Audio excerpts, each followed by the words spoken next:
Do European plum varieties pollinate Asian varieties? Interesting question. This is Brian on YouTube.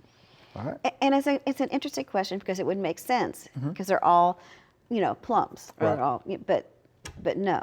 No. So this is what needs to happen. You need a European plum variety to pollinate a European plum. Right. You need an Asian variety to pollinate Asian plums. Correct. All right. And usually nurseries will tell you, well, this is the pollinator for these varieties, and so you need both of them.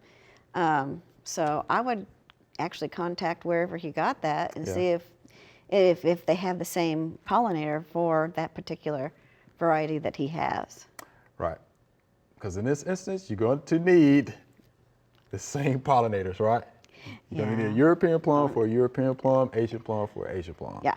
Yeah, there's not going to be any cross-pollination between the European plum and the Asian variety. And one of the reasons is they don't bloom at the same time. They bloom at different times. So that's why they can't pollinate each other, Right. because they're not blooming at the right times. Right. Yeah. So they don't bloom at the right times, and of course, at the same times. And then some environmental factors, True. play a part in that as well. Hope you enjoyed the video. We would love to get more questions from you. So be sure to leave us some comments.